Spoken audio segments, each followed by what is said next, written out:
Everyone, welcome back to स्टडीपीडिया।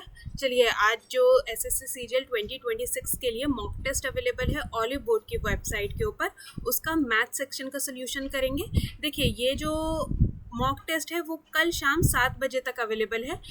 जो भी serious aspirants हैं, जो भी सीजीएल 2026 को एम कर रहे हैं, वो इस मॉक टेस्ट को ज़रूर अटेम्प्ट करें, क्योंकि इसके अंदर उन्होंने सेक्शनल टाइमर को क्या कर दिया है, इंट्रोड्यूस कर दिया है। तो आपका एक थोड़ा पकड़ बनेगा सेक्शनल टाइमर को हैंडल करने का। सो आई सजेस्ट कि जो भी सीरियस एस्पिरेंट्स हैं वो जाके ये मॉक टेस्ट ऑलिव बोर्ड की वेबसाइट पर आपको मिल जाएगा, फ्री मॉक टेस्ट है, आप इसे अटेंड ज़रूर करिए। चलिए देखते हैं क्वेश्चन नंबर 1 देखते हैं। देखिए वो क्या कह रहा है, एक आदमी है जो अपनी इनकम का, मंथली इनकम का 60% क्या कर देता है, स्पेंड कर देता है, 60% खर्च कर देता है। सपोज उसकी जो इनकम थी वो 100 थी, उसमें से 60 उसने खर्च कर दिया, तो उसकी सेविंग कितनी रह गई, 40 रह गई। अब वो क्या कहता है, व्यक्ति की मासिक आय में 20% की वृद्धि हो जाती है। तो जो मासिक आय थी वो 100 से बढ़ के कितनी हो गई, 120 हो गई, और उसका व्यय, उसका जो खर्च है वो 25% कम हो जाता है। अब देखिए 25% को अगर मैं फ्रैक्शन में लिखूं तो 1 और 4, तो इसका क्या मतलब होता है, जो उसका एक्सपेंडिचर था, पहले 4 था, अब 4 से घट के कितना हो गया, 3। तो हमारे पास 4 का वैल्यू कितना है, 60, ठीक है ना। तो यहाँ से 1 यूनिट का वैल्यू निकाल लेते हैं 15, तो 3 यूनिट का वैल्यू कितना हो गया, 45। तो जो उसका एक्सपेंडिचर था वो कितना रह गया, 45, ठीक है। अगर एक्सपेंडिचर 45 रह गया, इन दोनों को माइनस करेंगे तो उसकी सेविंग कितनी आ गई, 75, ठीक है। इतनी बात समझ में आई। तो हमसे पूछा जा रहा है उसकी बचत में कितने प्रतिशत की वृद्धि हुई है। तो देखिए बचत के अंदर कितने प्रतिशत की वृद्धि हो गई, 35/40 मल्टीप्लाई बाय 100, तो कितने परसेंट की वृद्धि हो गई, 87.5 की। देखिए आप में से जिसने भी सीजीएल 2025 के अभी तक पेपर नहीं देखे हैं, आप मेरी क्या कहते हैं पेज पे जाके विजिट कर सकते हैं। आपको प्लेलिस्ट मिल जाएगी 2025 सीजीएल के नाम से, आप उन्हें अटेम्प्ट ज़रूर करो, आपके लिए बहुत हेल्पफुल रहेगा। देखिए वो क्या कह रहा है, एक मिक्सचर है 50 लीटर का, जिसके अंदर मिल्क और वाटर है, मिल्क और वाटर। अब देखिए आपको एक यहाँ पे एक छोटा सा बात बता देती हूँ, जिस भी रेशियो के अंदर मिल्क और वाटर होता है, मतलब जो मिक्सचर होता है जिस भी रेशियो के अंदर होता है, अगर आप उसमें से कुछ निकालते होते हो, यहाँ पे लिखा है 10 लीटर निकाला है, तो आप वो भी किस रेशियो में निकालोगे, 2:3 की रेशियो में ही निकालोगे। अनलेस अगर कोई और रेशियो आपको दे रखा हो तो बात अलग है, लेकिन जिस भी रेशियो के अंदर मिक्सचर होता है उसी के अंदर उसको निकाला भी जाता है। अब देखिए 50 लीटर को 2:3 के अंदर करेंगे तो मिल्क आपका हो गया 20 लीटर और वाटर हो गया आपका 30 लीटर। अब वो कह रहा है 10 लीटर मिक्सचर निकाला, तो 10 लीटर भी किस रेशियो में निकाल देंगे, 2:3, तो 4 लीटर इसमें से निकाला और 6 लीटर इसमें से निकाला, तो ये रह गया आपका 16 लीटर और ये रह गया आपका 24 लीटर। आगे वो क्या कह रहा है, निकाला जाता है, केवल 8 लीटर दूध वापस डाला जाता है। जो मिल्क है सिर्फ 8 लीटर ही डाला गया, पानी को नहीं डाला गया, जिससे वो क्या कहता है कुल मात्रा 48 लीटर हो गए। आप इन दोनों को प्लस करोगे तो 48 लीटर। तो वो पूछ रहा है कि आखिर में दोनों का अनुपात क्या है, अगर आप कैंसिल कर दोगे तो किस रेशियो में आ गया, 1:1 की रेशियो में। अगले चलते हैं। अब देखिए वो क्या कहता है, एक फेस्टिवल के ऊपर एक आरव ने परचेज करा है एक टेबल, कितने का, 40,800 रुपये का एक टेबल खरीदा है। उसको कुछ टाइम इस्तेमाल करा, उसके बाद उसने अपने फ्रेंड को बेच दिया, किसके ऊपर, 20% के प्रॉफिट पे। तो हमसे पूछा जा रहा है उसका सेलिंग प्राइस, तो 20% के प्रॉफिट पे मतलब 120% पे उसे बेचा गया, कैंसिल कर देंगे। 12 8 96। अब देखिए यूनिट डिजिट के बाद 0 के बाद 6 कहाँ पे आ रहा है, सिर्फ यहीं आ रहा था सेकेंड ऑप्शन के अंदर, तो ऑप्शन नंबर बी आप टिक करेंगे और आगे चलेंगे। अब देखिए साइन एक्स का वैल्यू हमें दे रखा है 3 5, तो ये कितना होगा, 4, ट्रिपलेट होता है। तो हमें क्या बताना है, 4 10x, 4 10 क्या होता है, ये 3/4 प्लस 3 sec x कितना होगा, 5/4, कैंसिल हो जाएगा। 3 + 5 3 15 प्लस में 4, तो 3 4 12, 12 + 15 प्लस में अपॉन में 4, तो देखिए 27 किधर है, ऑप्शन नंबर सी, 27/4। अगला देखेंगे। देखिए वो क्या कह रहा है, XYZ है, एक ट्राइंगल है XYZ, बना देते हैं XYZ। अब देखिए वो क्या कह रहा है, XO एक मध्यका है, XO एक मीडियन है। अब देखिए जब भी मीडियन होती है तो वो पूरे ट्राइंगल को क्या कर देती है, 2 इक्वल पार्ट्स में डिवाइड कर देती है, ठीक है। अब देखिए एक चीज वो क्या कह रहा है, XO जो मध्यका है, XO is half of YZ में इधर ले आती हूँ, वाई जेड। अब आपको यहाँ से क्या पता चला, जो एक्स ओ है वो 1 यूनिट है और जो पूरा ये वाई जेड है, ये जो पूरा वाई जेड है ये 2 यूनिट है। लेकिन क्योंकि एक्स ओ क्या था, मीडियन है, तो मुझे इतना समझ में आ रहा है ये दोनों भी किस रेशियो में, 1:1 की रेशियो में, वाई ओ और ओ जेड। इतनी बात समझ में आई। अब देखिए वो क्या कह रहा है, इफ वाई एक्स ओ ये कितने डिग्री का है, 30 डिग्री का है, और हमसे क्या पूछा जा रहा है, एंगल एक्स वाई जेड, ये वाला जो y एंगल है ये हमसे पूछा जा रहा है। अब देखिए, अब आपको एक चीज तो पता होगी, ट्राइंगल्स के अंदर आपने सिमिलैरिटी में पढ़ा होगा, अगर ट्राइंगल की ये साइड 30 डिग्री है और सपोज ये साइड भी 30 डिग्री है, तो इन दोनों की जो साइड्स के रेशियो होंगे वो इक्वल होंगे। अगर ये 1 यूनिट है तो ये भी 1 यूनिट होगी। अब देखिए ये जो 30 डिग्री वाली, अब देखिए आपको एक चीज समझ में आई, ये 30 डिग्री था, ये 1 यूनिट है साइड और ये भी साइड 1 यूनिट है, तो इन दोनों की साइड्स क्या है, आपस में इक्वल है, दोनों कैसे हैं, आइसोसेलेस ट्राइंगल है। अगर इस साइड की सामने वाला एंगल 30 डिग्री का है तो इस साइड का भी सामने वाला एंगल कितने डिग्री का होगा, 30 डिग्री का होगा, ठीक है ना। इसका वाइस वर्सा। अगर फिर भी नहीं समझ में आता तो मैं एक और बार समझाती हूँ। देखिए ये ट्राइंगल है, अगर इसकी ये दोनों साइड्स हैं इक्वल हैं, तो इनके साइड्स के दोनों ऑपोजिट एंगल भी क्या होंगे, आपस में इक्वल होंगे। अगर सपोज कुछ भी एक चीज दे रखी हो, अगर ये आपको दे रखा है 30 डिग्री, क्या मान लो ये 60 डिग्री दे रखी है, और ये भी साइड 2 यूनिट है, ये साइड भी 2 यूनिट है, तो अल्टीमेटली ये भी कितने डिग्री का रह जाएगा, 60 डिग्री का रह जाएगा।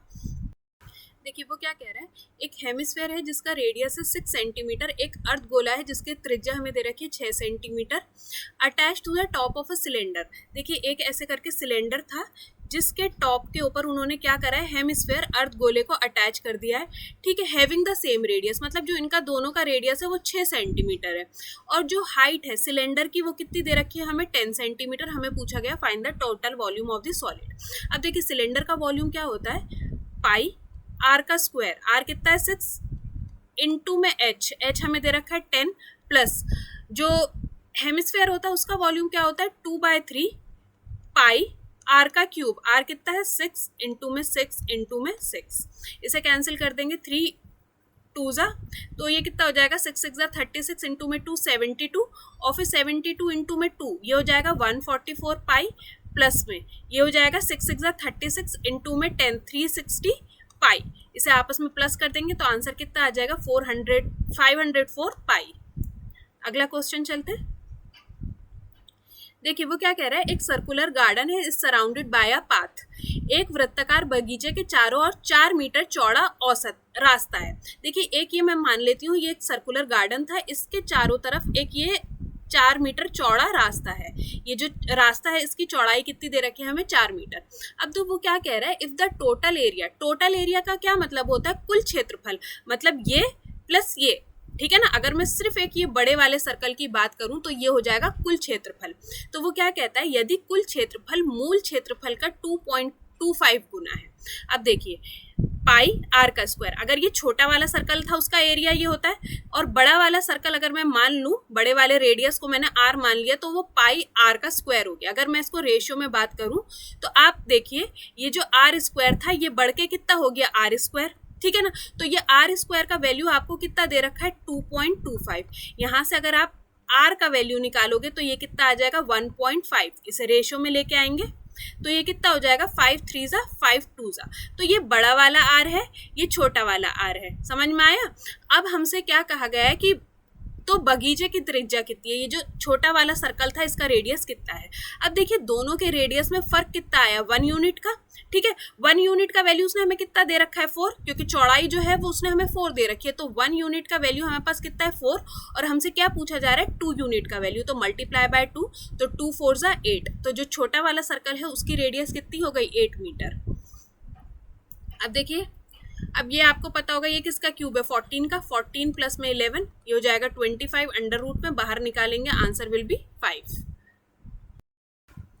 देखिए वो क्या कह रहा है, ए बी सी ने एक बिजनेस स्टार्ट करा, A:B:C, ठीक है। ए बी सी ने एक बिजनेस स्टार्ट करा, कितना, 60,000, 80,000 और ये हो जाएगा 120,000 से, ठीक है, 1,20,000 से।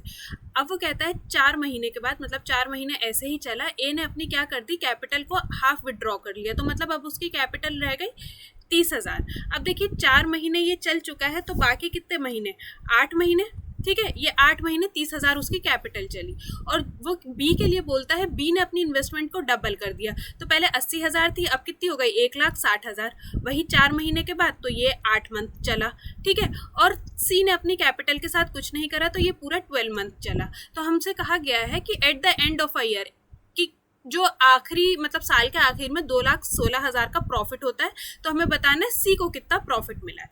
अब देखिए सबसे पहले तो ये 4 जीरो सब जगह से हटा दो, 4 4 4, ठीक है।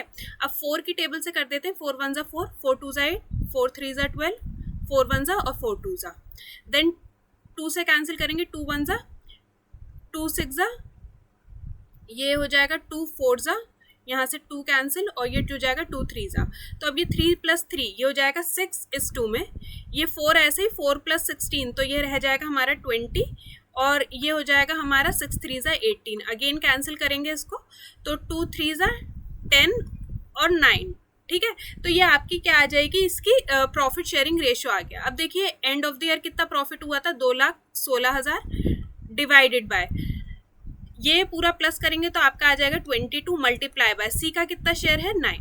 तो देखिए 2 1 2 1 2 1 8,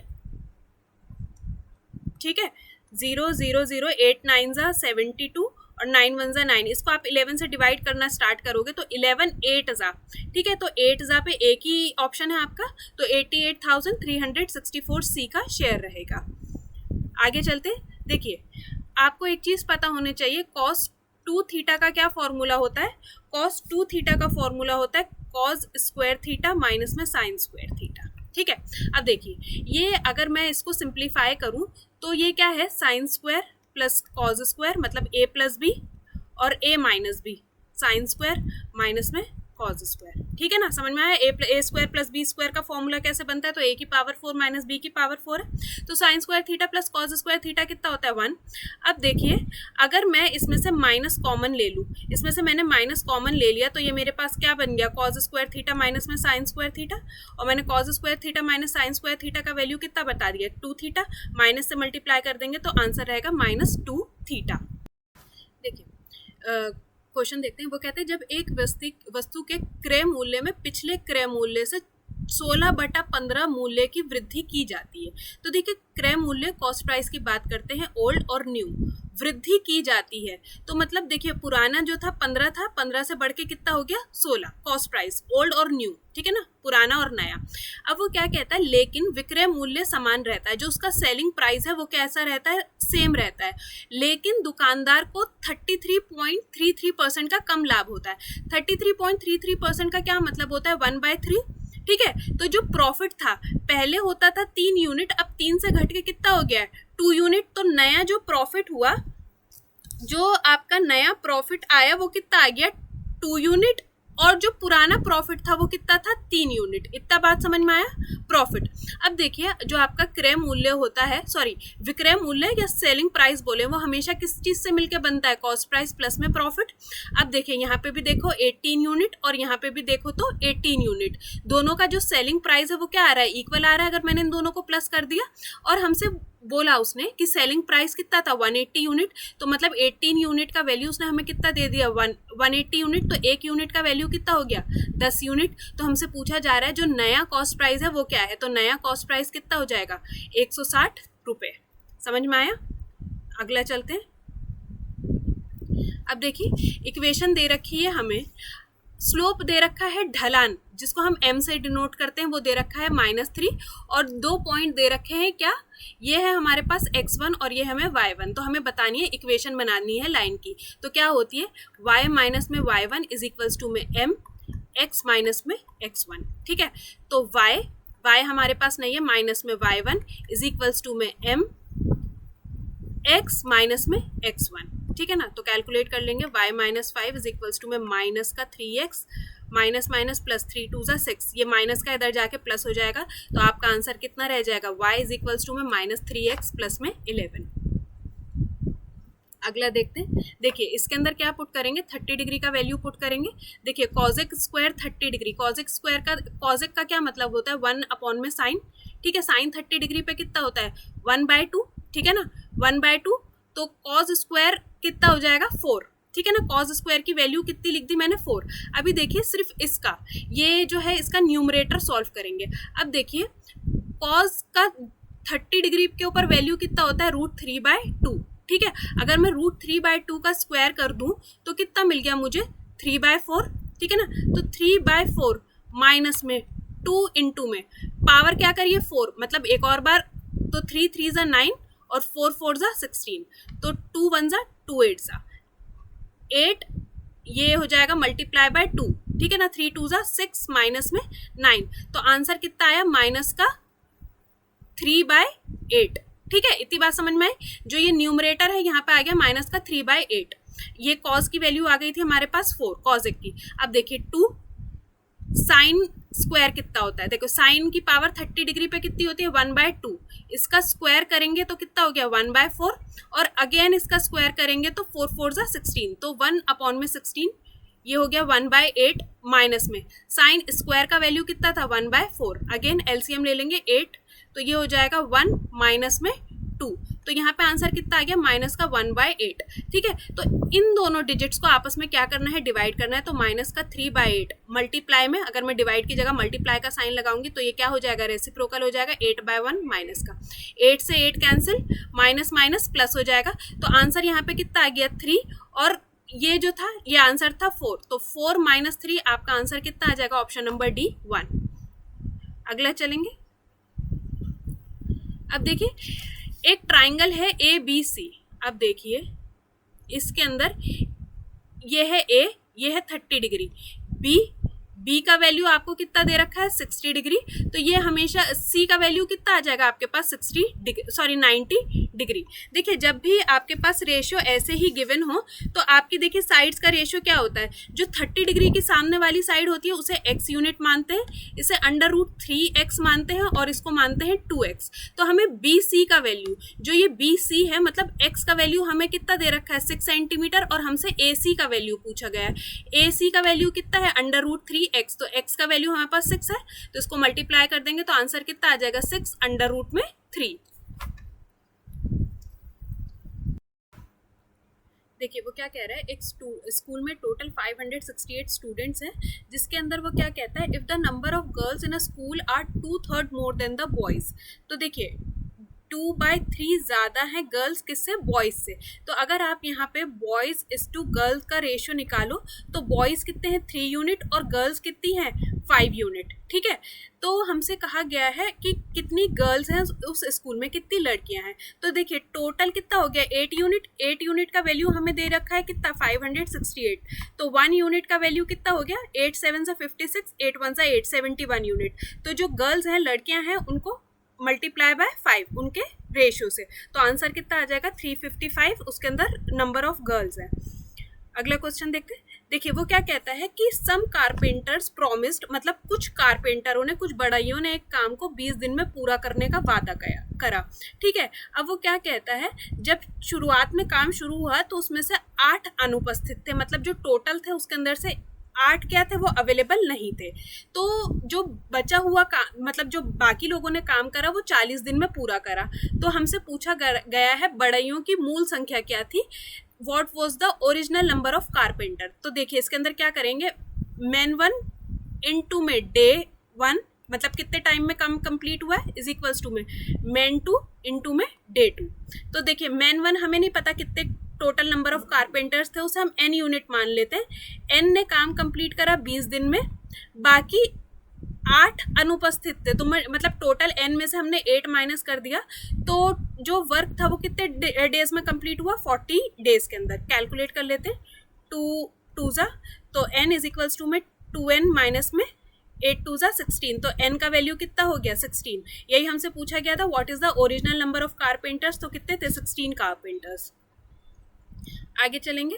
देखिए वो क्या कहता है, ए अकेला एक काम को 40 दिन में पूरा कर सकता है, बी उसी काम को अकेला 48 डेज में कंप्लीट कर सकता है विद द हेल्प ऑफ सी, मतलब ए बी और सी उसी काम को कितने दिन में कंप्लीट कर देंगे 16 दिन में।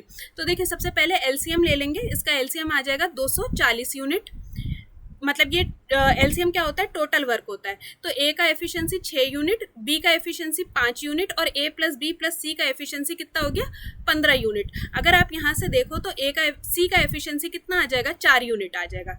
ए और बी का आपको पता है 6 और इसका है 5, तो इन सबको प्लस करके 15 आना चाहिए, ठीक है। तो अब हमसे क्या पूछा जा रहा है कि कितने दिन में सी काम कंप्लीट करेगा, कितना, 40% काम ऑफ द टोटल वर्क। तो 240 का कितना परसेंट काम कंप्लीट करना है, 40%। इतना यूनिट काम कंप्लीट करेगा कौन, सी अकेला। तो सी की एफिशिएंसी कितनी है, 4 यूनिट, कैंसिल कर देंगे तो कितना टाइम में कंप्लीट करेगा वो, 24 डेज में। अब देखिए हमसे पूछा जा रहा है which of the following is incorrect, कौन सा इनकरेक्ट है। अब देखिए नेचुरल नंबर कौन से होते हैं, काउंटिंग होती है 1 2 3 4, simple counting. Natural number are subset of integer, integer क्या होती है, नंबर लाइन जिसके ऊपर पॉजिटिव और नेगेटिव दोनों नंबर रहते हैं। तो ठीक है, नेचुरल नंबर क्या होते हैं, इंटीजर्स के अंदर आते हैं। Integers are subset of real number, yes, हर एक नंबर क्या होता है, रियल नंबर होता है। रियल नंबर के अंदर तो सारे नंबर आते हैं, चाहे वो इंटीजर हो, नेचुरल हो, रैशनल हो, इररैशनल हो, सब आता है, ठीक है। अब देखिए irrational number can be written as P by Q. Irrational number कौन सी होती है, अपरिमेय संख्या, जिनको हमको √3 की फॉर्म में ऐसे करके लिखते हैं। तो हम कभी भी इररैशनल को पी बाय क्यू की फॉर्म में नहीं लिख सकते। तो जो ऑप्शन नंबर सी है वो क्या है, गलत है। Rational number are real number, ठीक है ना, रैशनल नंबर रियल नंबर होते हैं क्योंकि रियल नंबर के अंदर सारे नंबर्स आते हैं। अब देखिए इसको सिंप्लीफाई करना है। अब x का वैल्यू हमें दे रखा है √3 √13 प्लस √11। इसको क्या करना है, +1/x। तो अब देखो इसको हम सबसे पहले क्या कर लेते हैं, रैशनलाइज कर लेते हैं। 1 में √13 प्लस में √11 मल्टीप्लाई में साइन चेंज कर देंगे, 13 माइनस 11 अपॉन में 13 माइनस में 11। तो देखिए a plus B a minus B, तो ये a स्क्वायर माइनस में b स्क्वायर। तो यहाँ पे तो क्या रह गया, 2 रह गया डिनोमिनेटर में, और न्यूमरेटर में क्या आ गया। अब देखिए यहाँ पे लिख देती हूँ, √13 प्लस में √11x प्लस न्यूमरेटर में हमारे पास कितना रह गया, √13 माइनस का √11 अपॉन में 2, ठीक है ना। एलसीएम लूंगी तो ये जो 2 है ये इधर भी मल्टीप्लाई हो जाएगा और इधर भी मल्टीप्लाई हो जाएगा, ठीक है। तो देखिए ये कितना हो जाएगा, 3√13, ये प्लस का है ये माइनस का है, प्लस माइनस माइनस होता है लेकिन साइन किसका आता है, बड़े नंबर का आता है। तो प्लस में √11/2, ऑप्शन नंबर 1। अब देखिए वो क्या कह रहा है, एक सर्कुलर फाउंटेन है, एक वृत्ताकार फव्वारा है, is surrounded by 2 concentric paths. Concentric मतलब इन सबका जो पाथ है वो सेम है। अब वो क्या कह रहा है, the inner circle fountain has radius 4 centimetre. ये जो फाउंटेन था इसका जो रेडियस है 7 सेंटीमीटर है। जो पहला पाथ है वो 2 मीटर चौड़ा है। तो अगर मैं पहले पाथ का रेडियस बना दूं तो ये कितना हो जाएगा, 9 सेंटीमीटर, 9 मीटर। और जो तीसरा पार्ट है वो 3 मीटर चौड़ा है। तो जो तीसरा है इसका अगर मैंने रेडियस बना दिया तो ये कितना आ गया, 12 सेंटीमीटर। ये इसका रेडियस बना दिया। तो हमसे पूछा जा रहा है find the total area covered by both the paths. मतलब जो टोटल एरिया ये वाले पाथ और इस पाथ ने कवर करा है पहले तो वो बताना है। देखिए वो कैसे निकालेंगे, पूरा जो बड़ा वाला सर्कल है अगर मैं इसका एरिया निकाल के πr² उसमें से मैं माइनस कर दूं क्या, ये अंदर वाला सर्कल, ठीक है ना, क्योंकि बड़े वाले सर्कल में तो सब कुछ आ गया। अगर मैं इसमें से अंदर वाला सर्कल माइनस कर दूं तो आपको क्या मिल जाएगा, पाथ मिल जाएगा किसका, इन दोनों का। तो देखिए पाई कॉमन ले लेते हैं, r², r कितना है बड़े वाले का 144, माइनस में छोटे वाले का r कितना है 49। तो ये आपका कितना हो जाएगा 24 पाई, ठीक है। तो देखिए सॉरी ये हो जाएगा आपका 95 पाई, है ना, जस्ट अ सेकेंड, हाँ ये आपका हो जाएगा 95 पाई। तो जो फर्स्ट है जो एरिया आ गया टोटल, अब देखिए 95 दोनों के अंदर है तो ऑप्शन रख सकते हैं, 95 पाई एक आ गया। और हमसे क्या पूछा जा रहा है, सरकमफ्रेंस, जो परिधि बतानी है किसकी, आउटर मोस्ट सर्कल की। ये जो परिधि है वो बतानी है। परिधि क्या होती है, 2 पाई और आर कितना है 12, 12 2 24 पाई, ठीक है। तो आंसर कितना हो जाएगा 95 पाई और 25 पाई। देखिए अगर एल्जेब्रिक आइडेंटिटीज अच्छे से देख रखा है तो आप ये समझ गए होंगे ये क्या है, x का क्यूब माइनस y का क्यूब का आइडेंटिटी। ये क्या होता है, x minus Y, x² plus y² plus xy, ठीक है। तो अगर आप देखो तो ये क्या है, X cube minus Y cube, तो अगर मैं इसको लिखूं तो ये हो जाएगा 8x का क्यूब माइनस में 27y का क्यूब। आगे चलेंगे, ये माइनस का 7x का क्यूब प्लस का 26y का क्यूब, आपस में इन दोनों को माइनस करेंगे, ये रह गया x का क्यूब, ये दोनों आपस में माइनस होंगे, बड़े नंबर का साइन लगेगा तो ये हो जाएगा y का क्यूब। तो ये है बेसिकली एक्स क्यूब माइनस में y क्यूब। देखिए अब आपको एक चीज पता होनी चाहिए, अगर एक ट्रेन किसी पोल को पास करती है तो ट्रेन की जो लंबाई होती है, जो ट्रेन की लेंथ होती है, वही क्या होता है, डिस्टेंस होता है। और अगर एक ट्रेन किसी प्लेटफॉर्म को क्रॉस करती है तो जो ट्रेन की लेंथ प्लस प्लेटफॉर्म का जो लेंथ होता है वो दोनों मिलके क्या बनाता है, डिस्टेंस बनाता है। इतनी बात समझ में आई। और एक बेसिक फॉर्मूला होता है distance is equals to speed into में टाइम, यहाँ से आप स्पीड भी निकाल सकते हो, टाइम भी निकाल सकते हो। अब देखिए वो क्या कहता है, ट्रेन ए मीटर लॉन्ग, एक जो ट्रेन है इतनी लंबी, ए मीटर लॉन्ग है, क्रॉस करती है एक पोल को कितनी देर में, 15 सेकंड में, while moving a speed of 72 kilometre per hour. देखिए जो इसकी स्पीड है वो 72 किलोमीटर पर आवर है, तो इसको किसके अंदर कन्वर्ट कर देंगे, मीटर पर सेकंड के अंदर, क्योंकि टाइम किसके अंदर है, सेकंड्स के अंदर है। तो आप इसको क्या करोगे, 5/18 से क्या कर दोगे, मल्टीप्लाई, तो क्या निकल के आएगा, टाइम निकल के आएगा। ठीक है, तो 18 1 ज़ा 18, 18 4 ज़ा 72, ये 4 5 ज़ा 20, तो जो ट्रेन की लेंथ आ गई वो कितनी आ गई, 300 मीटर की आ गई। ठीक है, अब वो क्या कहता है, while it crosses a platform, वो एक प्लेटफॉर्म को बी मीटर लॉन्ग है, मतलब जो प्लेटफॉर्म है वो बी मीटर लॉन्ग है, जब उसे सेम स्पीड से, मतलब इसी स्पीड से चला जाता है तो वो उसे 30 सेकंड के अंदर क्या कर लेती है, पास कर लेती है। तो हमें ए और बी का वैल्यू बताना है। तो देखिए ए का वैल्यू हमारा यहाँ पे 300 मीटर ऑलरेडी आ चुका है, जो ऑप्शन ए के अंदर ए की जगह है, बी ऑप्शन बी के अंदर ए की जगह है। आप इसी को यहाँ से टिक करके आगे निकल सकते हो, नहीं तो ये ट्रेन प्लस प्लेटफॉर्म करके आप आगे, मतलब जो डिस्टेंस है उसे ट्रेन का प्लस प्लेटफॉर्म करके आगे कर सकते हो। अब देखिए एक सर्कल है, उसके अंदर 2 कॉर्ड हैं, ए बी और C D.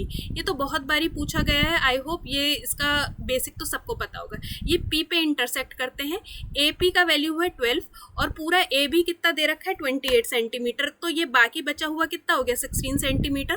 P D, P से लेके डी तक का जो वैल्यू है वो हमें दे रखा है 8 सेंटीमीटर, और हमें सी डी का वैल्यू बताना है, सी से लेके डी तक का वैल्यू, मतलब ये पूरी कॉर्ड का वैल्यू बताना है। तो देखिए 12 इंटू में 16 इज इक्वल्स टू में 8 इंटू में सी पी, ठीक है ना, ये यहाँ तक की कॉर्ड की बात आएगी। तो 8 1 ज़ा 8, 8 2 ज़ा 16, ये हो जाएगी 24। जो सी पी का वैल्यू है ये है 24, तो पूरी कॉर्ड कितने की हो गई, प्लस में 8 कर देंगे तो ये कितनी हो गई, 32 सेंटीमीटर की पूरी कॉर्ड आ जाएगी। अगला देखते हैं। देखिए वो क्या कह रहा है, the average marks of 24 student के एवरेज मार्क कितने थे, 58 थे। वो कह रहा है if the marks of a teacher also added, अगर टीचर को ऐड कर दिया तो नंबर ऑफ पीपल कितने हो गए, 25। जो एवरेज था वो कितने से बढ़ गया, 2 से, तो मतलब जो टीचर के मार्क्स थे वो एवरेज से कितने ज़्यादा थे, 50 ज़्यादा थे, तो टीचर के मार्क्स कितने हो गए, 108। यही हमसे पूछा गया था कि टीचर के मार्क्स कितने थे। चलिए लास्ट क्वेश्चन देखते हैं। अब देखिए वो क्या कह रहा है, एक सम है जो 50,000 के ऊपर इन्वेस्ट करा गया है 12% कंपाउंड इंटरेस्ट पे, चक्रवृद्धि ब्याज पे।